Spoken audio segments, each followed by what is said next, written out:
Welcome to episode number 200 of the Giant Take podcast. My name is Josh, and I am joined by my friend and co-host Alex. And we have reached a milestone here on the Giant Take podcast while reaching our second Giants loss of this 2022 season. And Alex and I talked about it right before recording. Of course, it has to come on a loss this episode. In this winning season, this season of miraculous win after miraculous win, we decide to land episode number 200 after the Seattle Seahawks recap, which we know is going to be a tough game. But obviously, as Giants fans, hoping we can record our recap, with excitement and happiness and, all around have a full circle episode 200 special moment of a recap. And the Giants let us down, and they head into the bye with a loss after we talked about in the preview how crucial a win would really be for this team heading into the bye week. But whatever it is. A 6-2 record, Alex, especially with the way we were going into the season, is a pretty good freaking record to head into the bye week with. I am beyond ecstatic for where this team is right now in the grand scheme of things of the NFL. And the NFC East, standings-wise, obviously it could be better. We didn't expect the Eagles or the Cowboys to look as good as they're doing either, just like they didn't expect us to look this good. So the Giants right now, they sit third in the NFC East, obviously 6-2, just like those Dallas Cowboys, except the other loss came against them, so they get the upper hand in the head-to-head matchup. And somehow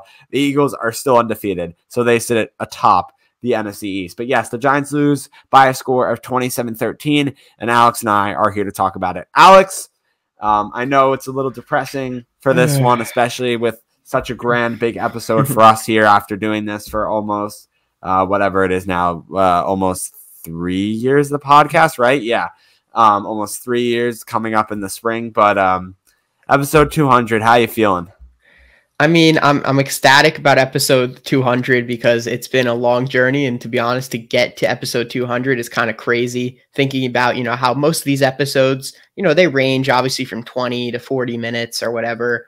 Sometimes they've gone even longer, especially in our earlier episodes. But I feel like, Josh and I actually calculated this, like how many hours of our, these recordings have taken. And then obviously that's not even including all the work we do outside of actually recording and listening, recording the actual content, the research before, the editing, etc. And it was a lot of time. So that's really what I think of episode 200. I'm thinking, wow, we've put a lot of time into this, and I'm proud of what we've accomplished, I'd like to say. In terms of the Giants, I'm not proud of what they accomplished today, but I am proud of what they accomplished this season so far. 6-2 going into the bye. If you told me that we were going to be 6-2 going into the bye week, into week 9, I would say you are crazy. And I would say you're probably thinking 2-6. And I think 2-6 going into the bye is probably where I expected us to be, maybe 3-5. And the fact that the Giants are 6-2, Brian Daboll, Joe Shane, those guys have done a masterful job. And you look at this team today, there's not a lot of talent on this roster, and the fact that they've been able to put all these pieces together and really work this team to get these tight wins over teams like the Titans, the Ravens, the Packers, and then obviously even against teams like the Bears and who else have we played?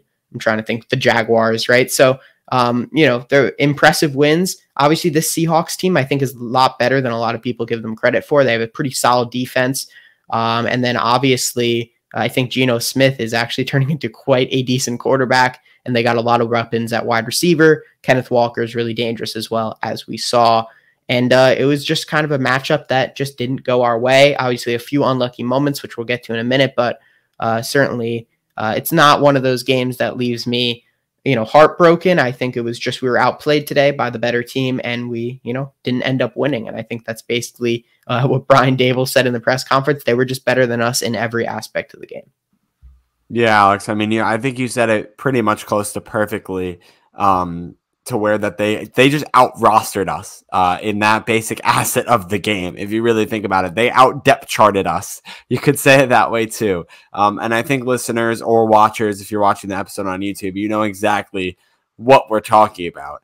The team that has a wide receiving core that's more than just one guy. And for right now, the Giants' one guy is rookie Wan'Dale Robinson. And when it's not him, it's Darius Slayton. And that is not DK Metcalf or Tyler Lockett. It's not even close to that. And you look at our running back, which today is normally who carries us and throughout the season has really put the team on his back in most of these situations, running and passing the ball. That's Saquon Barkley. Saquon Barkley today, he just could not get it going. I think it was partly because the Giants were missing Ben Bredesen, who's now on IR, and then Neal missing the game today. The Giants had to make some changes on that offensive line. I think it's partly Seattle Seahawks and the Seattle Seahawks and their defensive line. They have a pretty good, defense. And maybe it's also Saquon Barkley, the running back himself. He just didn't have the day that he wanted. He wasn't able to break through tackles like we've seen him. He wasn't able to split the gaps like we've seen him do so far this season. So I think that was, that's what happened there. And then Daniel Jones. And obviously we'll break this down a little bit, heavier. We're just kind of, we start these with the basic overview. Daniel Jones, I think this is the first game I would say this season for Daniel Jones where I did not like what I saw from him on the field today. I thought there were a few overthrows, and there were throws he needed to hit. There was one specific one. The receiver was wide open. I don't remember who it was specifically. Maybe the tight end, the Cager, the tight end who came up from the practice squad. Yeah. Yep. Correct. He got elevated this week. Had the guy wide open. And Mark Sanchez, who, by the way, Mark Sanchez and Kevin Kugler on the call today. I like to give them credit. Obviously, I'm a huge broadcasting fan. It's what I want to do with career path wise. I thought they were absolutely amazing on the call today. And Mark Sanchez especially does a great job of analysis, similar to like you see former players doing now, getting on calls, especially like Tony Romo is the big guy calling, predicting plays in the future. Greg Olson is also in the broadcasting, but I'd like to give a special shout out to Mark Sanchez because I think he did great in the booth, giving the aspect and more insight analysis on the game. But anyway, for that Daniel Jones, though, he was saying that a quarterback, obviously him being a former quarterback, seeing that open receiver and getting a little too excited and jittery that you just kind of want to throw it to them. You don't actually want to take that extra foot, plant it, take a deep breath, inhale, exhale, turn your waist, and throw that ball and make sure it kind of loops into the receiver's hands because you don't want to throw them behind them either. And Daniel Jones just didn't do that. He saw that open wide receiver, got probably really excited, and just immediately threw it and absolutely overthrew him. This is the first game that I would say I saw Daniel Jones and would call him underperforming for me today. Besides that, he's been playing up, Alex, for that new contract. And that's something that as we go into this bye week, maybe in our episode like later this week that we record, that might be one of the talking points we do. I don't know what we're going to do later this week. We have to talk about that, but maybe it's, we'll talk about Daniel Jones and if he deserves the contract. And right now, I would say he's playing up to this contract, but in this game, he was not whatsoever. So that's what I have to say there. Go ahead. Yeah, I mean, in terms of the two players you mentioned, I'll go a little bit more in depth here. Saquon Barkley, 20 rushes, 53 yards, a touchdown, and then 3 receptions for 9 yards. It really felt like Saquon Barkley, this was just my feeling today. It almost felt like we were going back to last year for Saquon Barkley today, where he seemed a little bit hesitant at times, was trying to, do a few too many jump cuts, wasn't just running, I think direct enough like we saw him do all throughout the beginning of this season. It almost felt like he went back to the Joe Judge days, which was kind of weird how that all turned out. Saquon just didn't look the same today. I don't know if, there was something different that happened. I don't think so. You got to give respect to the Seattle defense. They shut down the run well, but for a defense that's notorious for not exactly being the best against the run, it was quite shocking that they weren't able to use Saquon Barkley that effectively. And you could see when Saquon Barkley has a bad game, the Giants have a bad game. And I think that's pretty much shows how reliant the Giants are on Saquon Barkley on offense. And I think, hopefully he can get back on track after the bye week and some of these offensive linemen, kind of get a little bit more cohesion together, with a few more practices. And then Daniel Jones, like you said, he definitely had a couple of overthrows. There was that Matt Breida one that was overthrown as well. There was, obviously, that last pass on that 4th down that he just threw it right at the defender was misthrown. And I feel like it felt like he was almost a little bit jittery. I think Seattle's a tough place to play as a quarterback. We know that, loud, very loud. I don't really know what other words to use besides loud. So it's tough. He was in the silent count most of the game. And then obviously, when you don't have a lot of weapons, when you have practice squad guys you're throwing to, no offense to them, it's really hard to make plays. And I think that was just the issue for Daniel Jones. He just didn't have any weapons, and they couldn't do anything in the run game to help him out and kind of take some of that pressure off his back, especially in a high energy, a high volume stadium like the Seahawks stadium. You really need the run game to kind of propel your offense so that you take some of the pressure off the quarterback's shoulders. And we weren't able to do that today. So I think that was, kind of the big issue for Daniel Jones. And then obviously the kind of coming from the issues with Saquon Barkley and that offensive line not being able to get the run game going. Alex, I forget now. Who was the offensive lineman that started today that in replacement of Bredesen? So Azudu started in replacement of Bredesen, and then Tyree Phillips started in replacement of Neal. Phillips. That's what I meant. Tyree Phillips in the replacement of Neal. He just was. I don't know if he wasn't ready for the game today, but I mean, it showed that he was a backup. He got multiple false start penalties against him that was crucial for the Giants. Missed a couple key blocks. It was just kind of unfortunate for him. To be honest, I would say almost that the offensive line and pass protection was not bad today. I thought they were actually pretty solid most of the time, like good 80% of the time. It just felt like in the run game, they missed Evan Neal and Ben Bredesen a lot. In the passing game, I don't think it was as distinguishable as it was in the running game. And I think more of Daniel Jones's struggles were not because he didn't have time in the pocket. It was more that his guys just weren't getting open. I mean, and we could talk about the receivers, in the passing game. Again, the Giants do not have top quality talent at the wide receivers position. It's just, it's what's true. You look to Darius Slayton today. He had 5 catches for 66 yards. I know that's Alex's boy, so I'm sure he's happy about that. Tanner Hudson having 3 catches for 58 yards, now being the starting tight end. If the Giants don't make a move by the trade deadline, he will be the starting tight end for a while. Most likely for the rest of the season, if not very close up to that point when Daniel Bellinger can hopefully make his return. But for right now, that's just what we're living with at the tight end position. And then, wide receiver, we are living with Wan'Dale Robinson and Darius Slayton for the foreseeable future. If Kenny Golladay decides to get himself back on the field and not injured for, in 2 weeks when he literally has a bye to rest plus / get back on the practice field, and he wants to decide, let me play with my $72 million contract, then maybe we'll see him in a couple weeks. But anyway, we're rocking with Darius Slayton and Wan'Dale Robinson right now. Don't have Kadarius Toney anymore. As you know, he was traded to the Kansas City Chiefs, so he's gone.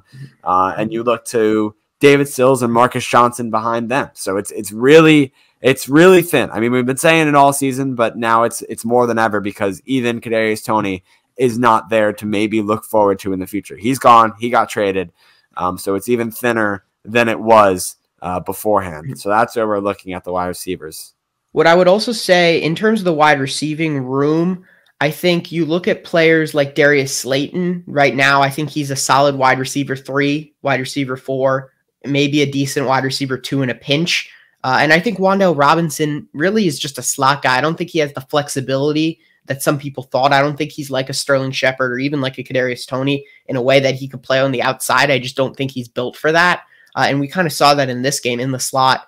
He played, quite a few snaps in the slot, never really on the outside, obviously. When we were in any 2 or 1 tight end set or 1 receiver sets, he was just not on the field. I think, it's a struggle to get him involved a little bit from the slot at times. And we saw that today. He only had 2 receptions. He was targeted a few times, but I kind of feel like Wan'Dale Robinson, I think he has the potential to be really good, but I don't think he's going to be an every down your alpha wide receiver that the Giants need, kind of what we thought Kenny Golladay would be. And hopefully maybe he can be towards the end of the season, but I'm not getting my hopes up about that. I think that's the real issue at the wide receiver position. You've got, Darius Slayton, who can be, a nice piece in a wide receiver room, but not the guy. And then I think, Wan'Dale Robinson, another guy who can be a nice piece. But none of these guys are going to be, your every down target that you can just look to at any time. I just don't think they're those type of receivers. And then at the tight end position, Tanner Hudson, Chris Myrack, they're all right. They'll do a job. But I don't think Myrick, sorry. I always say Myrack. I think they do a job, but it's not like they're not going to do anything explosive in the passing game. I think Daniel Bellinger really was a really nice target for Daniel Jones. I think you could see how much he missed him in this game. And that was really the lack of the receiving threat for the Giants. And it was really all on Saquon Barkley. And when he couldn't produce today, it was just all over for the Giants offense. All right, Alex, we've been talking for a while. We have to get to this man eventually. The destroyer of the Giants special teams tonight. Crusher of dreams. Crusher of dreams, crusher of wins, crusher of episode number 200 of the Giant Take podcast. And that is who I'm sure all you fans are thinking of. Yes, that is Richie James, the punt and kick returner for the New York Giants, or just punt returner, right? I think Brightwell. He's just punt return. And, he used to be in the offense quite involved getting, as a receiver, but he hasn't been lately at all in the past few games. Yeah. So odd, maybe. Well, now it kind of explains some things, but continue. So Richie James today, two crucial punt muffs. Sorry, I got ahead of myself a little bit. And then also on one of them gets concussed. When he lost the ball, his head kind of flew back and the back of his head hit the turf. And immediately I knew, I was like, concussion, he's out. Because I remember with Tua Tagovailoa, when he got injured and got that concussion earlier this season, it was when everyone saw him fall back, hit his head on the back of the turf, got up, and then that's when he stumbled. Remember, there was that whole scene, Alex, and then the trainer, brought him back out, and there was the whole controversy of, how are you not diagnosing him with a concussion? He hit the back of his head. So that's exactly what happened to Richie James. And right when I saw the replay and it hit the back of his head, I was like, that's a concussion. He's out of the game. And then the card came out. So it really sucks for Richie James. I know he wants to do better. That's just special teams, little tiny mistakes that obviously, if they were different and if they didn't occur and it was safe catches, no muff punts, no fumbles, we would be maybe having a different episode right now, and it wouldn't be a sad Giants are going into the bye with a loss. It would be, let's go, Giants are now another win into this bye. But that's just how it is sometimes. And it's really funny. I was watching the game with my dad, as I normally do, and he said, when he muffed that punt and he got concussed, he said this stuff has not happened this season yet. This is normally this is like a Giants type of mistake, or this is a Giants type of moment. That just Giants fans deal with this, these unfortunate type of things in previous seasons. Alex, we haven't had something like that happen to us this year. So it's, it's kind of bound to happen eventually. Right. And it took until week 8, right? It took until week 8 for this to happen. So, count our lucky stars here. And at least it took this long for a mistake like this to happen. But anyway, go ahead. I mean, think about how many muff punts the Giants have capitalized on, right? In that Bears game, they capitalized on too, right? So it was given. The Giants have really been getting a lot of things going their way recently, and it was kind of a given that was eventually going to stop. In terms of Richie James, obviously, those two punts ended up leading to 10 points, and obviously huge momentum swings as well. I know I saw some people saying, cut Richie James, how dare he? You gotta be gone in the morning. I don't think you can cut him, mainly because of what we just talked about for 5-10 minutes right before talking about Richie James. We don't have a lot of receiving options, and I think Richie James is a decent option. I wouldn't recommend that he goes back and catches punts anymore. Just, a little idea that I have, maybe put someone else back there, just a little hint to the special teams coaching staff. But I do not think the Giants should cut him because of that. Everyone has their bad days, as we know. And, obviously it led, definitely had an impact on today's game, but, we can't, let two errors define a single player, I think. So you don't want to just cut him. I think that's a little bit silly, but just unfortunate from Richie James and just really, really bad, unlucky, play from him when it comes to just holding on to the football when returning a punt. Yeah. Were you going to transition? No, you go. All right. Well, that's what I'm going to do. I'm going to transition to the Giants defense, starting off with Leonard Williams getting his first sack of the season. So good for Leonard Williams finally getting there on the board. Obviously struggled with a injury earlier this season. Got injured today, came out, Luckily came back in. He is okay, which is good. He also tied for the lead in tackles for the Giants today with two other guys, Julian Love and Tomon Fox, who had good games respectively. So 8 tackles today and a sack. So good for Leonard Williams. And then other shout out to Alex's boy, another one of Alex's boys. They both shined out today on offense and defense. Darius Slayton on offense, Tomon Fox on defense with 8 tackles, 6 solo tackles. He also had 2 tackles for loss. I want to say both of them were in the run game. He was a run stuffer today against the Seattle Seahawks offense that included, Travis Homer and the starting running back, obviously Kenneth Walker. So don't forget about DJ Dallas. Who?